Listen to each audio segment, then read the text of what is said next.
Long ago, in an era lost in time, there was a land between two rivers where civilization had its start.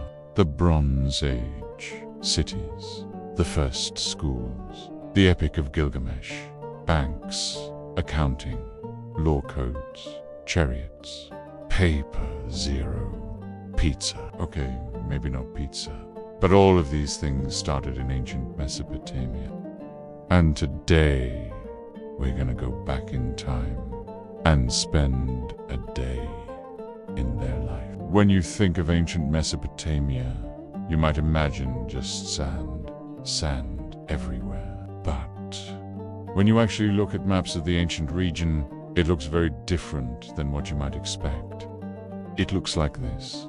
The land between the rivers was green and fertile, with those rivers providing the perfect amount of water to grow crops and raise livestock. Ancient Mesopotamia was made up of many city-states, and each one had its own ruler. These rulers were often seen as divine, like kings or gods on earth. In fact, the word Mesopotamia literally means land between the rivers, which is what we'll call it from now on. In 2000 BC, the land between the rivers was ruled by King Shulgi of Ur. He was the first king of the third dynasty of Ur, and ruled over the Sumerians, Akkadians, Eblamites, Elamites, and other groups in the region. He was also considered a god himself, ruling like his father, the sky god, An, and his grandfather, the great god Utu. Now, despite being considered a god himself, Shulgi wasn't born in the traditional way. Instead, he was created in the royal palace through a process called artificial insemination. You see, according to their beliefs. Since he was destined to be a great king, they didn't want any funny business getting in the way of his bloodline. So, instead, the Queen Mother chose a royal sperm donor and inserted it into the queen, until 9 months later, baby Shulgi was born. Now, given his divine lineage, Shulgi's childhood was likely filled with lessons on how to rule over his people, how to make offerings to the gods, and how to do battle against the enemies of Ur. It would have been quite lonely, though, because, unlike other cultures, the Mesopotamians didn't really have a tradition of sending their kids to school. They were homeschooled by private tutors instead.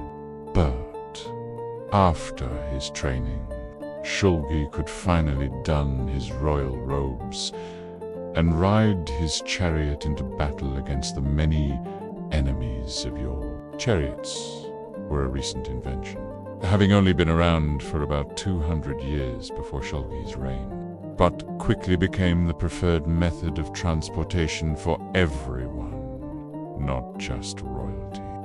And back then, they didn't have street maps, so if you wanted to visit someone else in your city, you had to walk there. Walking took a long time if you weren't riding a donkey.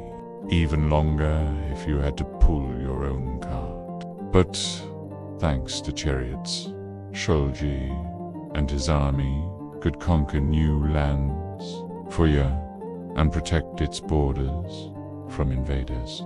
His empire reached as far north as the capital of Assur and as far south as the Persian Gulf. Not bad for a little king in a small boat. After a hard day of conquering new lands, Shulgi might stop by one of the many temples scattered throughout the city. Back then, everyone believed that the gods were everywhere. So, temples were built everywhere as well. These temples were massive, stepped pyramids with a flat top that housed a shrine to the gods. And if he was feeling extra pious, Sholgi might make an offering to the gods in exchange for their favor on the battlefield. Sometimes these offerings were simple, like grain or livestock, but sometimes they were more extravagant, like a hymn written especially for that occasion. But no matter what was offered, the gods were never pleased. Every single day across Mesopotamia, people were making offerings to the gods multiple times a day, and every single time they were rejected. The priests would always claim that the god wanted something more, something greater. This led to lots of anxiety among the Mesopotamian people, who lived in constant fear of offending the gods and bringing ruin down on their heads. After appeasing the gods, Sholgi might take some time to relax and enjoy the arts. The arts in Mesopotamia were highly influenced by the religion. After all, the whole point of making art was to pay homage to the gods. There were three main genres of art: sculpture, cylinder seals, and relief. The sculptures were usually statues of gods or rulers, and they were typically made out of stone or metal. Some were freestanding, while others served as part of a larger structure, like a temple. The most famous sculptures from Mesopotamia are the standard male and female figures, which depict the ideal body type for each gender. The male figures are muscular and confident, while the women are curvy and feminine. Cylinder seals were used as a form of art and a way to sign documents. They were small, cylindrical pieces of metal or stone that were rolled across a wet clay tablet, leaving an impression that could be used as a signature. These seals typically depicted a person or animal, and were often used to seal letters or legal documents. Reliefs were another popular form of art in Mesopotamia. They were three-dimensional and were often carved into the walls of temples or palaces. Reliefs could depict any subject, but they were typically religious in nature, showing scenes from myths or legends. The most famous examples of Mesopotamian relief are the lion hunt reliefs from the palace of Ashurnasirpal II. Now, despite their many artistic talents, the thing the Mesopotamians were probably most famous for was their writing. Writing began as a way to keep track of goods during trade, but quickly evolved into a way to communicate ideas and stories. The earliest known form of writing in Mesopotamia was cuneiform, which originated around 3200 BC. Cuneiform was a series and system of wedge-shaped marks that were pressed into clay tablets using a sharp instrument. At first, these markings were used to represent entire words, but over time, the system evolved to represent individual sounds, much like the alphabet we use today. Eventually, the Sumerians developed a script where they could write down their language phonetically, meaning that they could write down any word in their language. With this new invention, they could record history, trade transactions, personal correspondence, and works of literature. The most famous piece of literature from Mesopotamia is the Epic of Gilgamesh. The Epic of Gilgamesh is a poem that tells the story of a Sumerian king named Gilgamesh.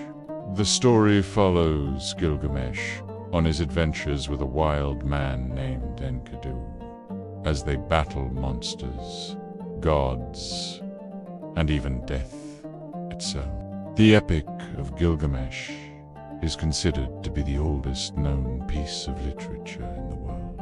And it's still relevant today, as it explores themes that are universal to the human experience, such as friendship, loss, and the search for immortality.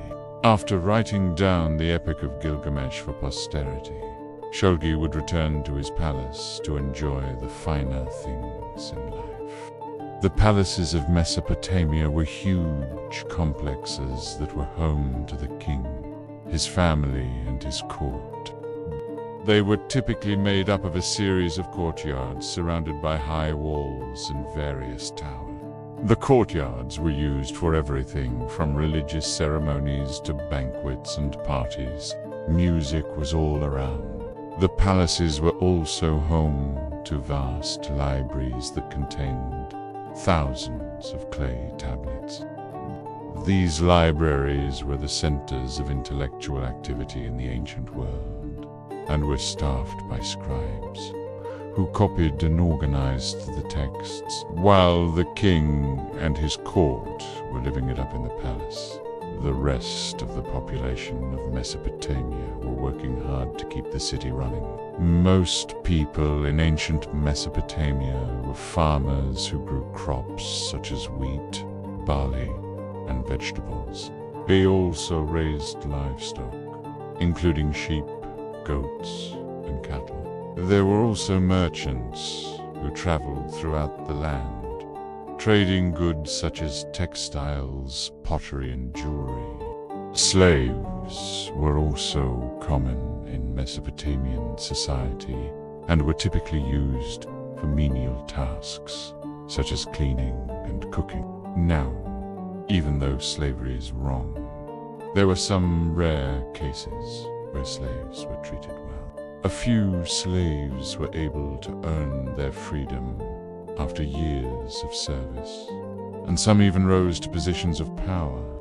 But whatever job people did in Mesopotamia, their day would eventually come to an end. And as darkness fell, they would gather together in their homes for dinner. Food was a big part of life in Mesopotamia. The region's fertile soil and mild climate meant that there was plenty of food to go around. Families would eat meals together in their homes, and the traditional meal might consist of bread, fruit, cheese, and wine. After dinner, families might gather together to tell stories or jokes. They might also play games such as backgammon or the royal game of yore. The royal game of yore is an ancient board game that originated in Mesopotamia. It's played on a board with 64 squares, and the goal of the game is to be the first player to move all of their pieces around the board and off of it. And that's what a day in the life of ancient Mesopotamia was like. If you enjoyed this video, please subscribe so you don't miss our future installments. Until next time, safe journey.